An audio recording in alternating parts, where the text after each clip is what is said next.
Olá, sejam bem-vindos! Hoje a gente vai desvendar um conceito que é, sem dúvida, um dos pilares do Cisco ACI, os pools. Para quem já se deparou com esse AI e pensou, ué, por que eu não posso simplesmente configurar uma VLAN numa porta? Bom, esta análise é exatamente para responder isso. Então vamos lá, vamos mergulhar nesse assunto. Nosso roteiro de hoje é bem direto. A gente começa com o conceito central do que são os pools. Depois, vamos passar pelos 3 tipos que existem, com um foco especial, claro, nos VLAN pools. Em seguida, o ponto-chave, a diferença entre alocação estática e dinâmica. E para fechar, vamos discutir o design, o porquê de ser uma ótima ideia usar múltiplos pools. Para entender o ACI de verdade, é preciso uma pequena mudança de chave na cabeça. A plataforma inteira funciona com base em abstração e automação. E os pools, bom, eles são a fundação dessa filosofia toda. E isso nos traz aquela pergunta que, olha, confunde muita gente que está começando. No mundo tradicional, a gente vai lá na interface e pronto, atribui a VLAN. No ACI, essa abordagem simplesmente não existe. E tem um motivo muito, mas muito forte para isso. A resposta para tudo isso está na ideia de pool. Pensem num pool como se fosse um banco de recursos. Em vez de configurar a VLAN 100 direto numa porta, o que a gente faz é criar um pool de VLANs que tem, por exemplo, o range de 100 a 200. Daí, quando um grupo de servidores precisa de rede, o ACI vai lá nesse banco e saca uma VLAN disponível para usar. É essa abstração que destrava toda a automação. E continuando com essa analogia do banco, claro, existem diferentes tipos de ativos ou recursos que a gente pode guardar lá dentro. No ACI, a gente tem basicamente 3 tipos. Os VLAN pools são de longe os mais importantes, aqueles que vamos usar todo santo dia. Eles são a ponte do ACI com o mundo lá fora. Já os VSX-LAN pools e os Multicast Arrest pools, esses são mais para uso interno do Fabric, para ele se organizar. E a boa notícia é que, na prática, quase nunca precisamos nos preocupar com os pools de VXLAN e Multicache. O controlador, o APIC, cuida dele sozinho, sabe, de forma automática. Então, para nossa conversa aqui, o foco é total nos VLAN pools. Certo, então chegamos no coração da coisa. Os VLAN pools são, essencialmente, a forma como o Fabric ACI conversa com tudo que não é ACI e que entende VLANs, como servidores físicos, switches antigos, roteadores. E na hora de criar um VLAN pool, tem uma decisão que é absolutamente crítica, a mais importante de todas, o modo de alocação. É essa escolha que vai ditar como aquele pool vai se comportar e onde ele vai poder ser usado. Basicamente, existem 2 maneiras de sacar essas VLANs do nosso banco, a estática e a dinâmica. Cada uma tem um propósito muito, muito específico e um detalhe importante, elas não se misturam. Um pool é ou estático ou dinâmico.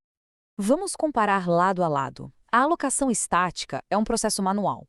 O administrador vai lá e diz, olha, eu quero usar a VLAN 101 nesta porta para este grupo de servidores. Simples e direito.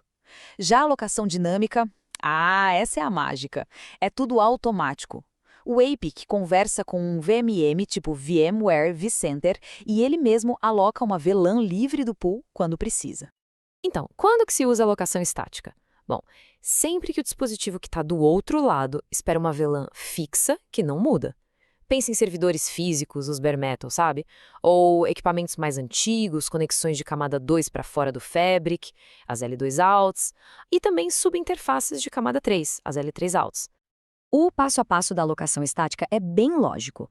Primeiro, se cria o pool. Depois, ele é associado a um domínio físico. Aí, o EPG, o grupo de endpoints, é associado a esse mesmo domínio. E, por fim, o passo manual. Dentro do EPG, se escolhe a porta e se digita o ID da VLAN. O ACI só confere se aquela VLAN pertence ao pool e pronto, provisiona. Agora, vamos para o lado da automação total. A alocação dinâmica, gente, foi feita pensando quase que exclusivamente na integração com os Virtual Machine Managers, os VMMs. É aqui que o ACI brilha de verdade. Olha só como o fluxo dinâmico é diferente. A gente cria o pool e associa a um domínio VMM. Aí, quando uma máquina virtual é ligada, o VMM avisa o APIC. O APIC, por sua vez, olha para o pool dinâmico, pega a primeira VLAN que estiver livre e aluga ela para aquele EPG, mas só naquele host específico. Tudo sem intervenção humana. E isso leva a um conceito fantástico chamado resolução de encapsulamento local. A parte mais legal aqui é que o mesmo grupo de servidores, o mesmo EPG, pode acabar usando VLANs diferentes em hosts diferentes. A VLAN vira um detalhe local, não uma regra global para todo o data center. Isso, na prática, resolve o pesadelo que é gerenciar VLANs em grande escala. Ok, agora que entendemos os tipos de alocação, vamos falar sobre design.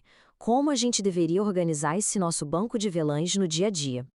Uma pergunta que parece lógica é, poxa, por que não simplificar e criar um poolzão gigante com todas as VLANs possíveis e usar para tudo? A resposta é que segmentar não é só uma boa prática. Em alguns casos, é simplesmente obrigatório. Existem as regras e as boas práticas. Primeiro, a regra de ouro. Não dá para misturar alocação estática e dinâmica no mesmo pool. Segundo, outra regra.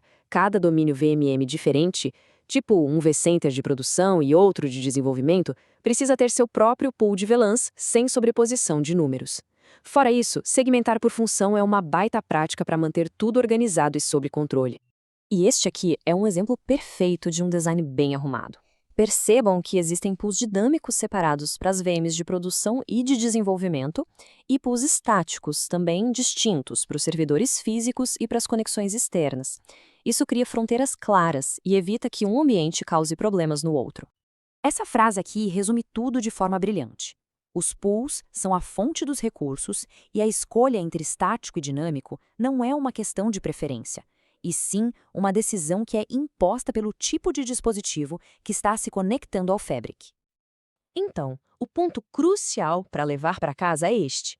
Pools são um mecanismo do ACI para abstrair recursos e, com isso, habilitar a automação. Entender a diferença entre alocação estática e dinâmica e saber quando usar cada uma é, sem exagero, a chave para o sucesso com ACI. E para a gente fechar, fique aqui uma reflexão. Se os pools são o banco da nossa rede e o lugar de onde vêm os recursos essenciais, como o capital de rede está sendo organizado e gerenciado para garantir eficiência, segurança e, claro, a escalabilidade no futuro?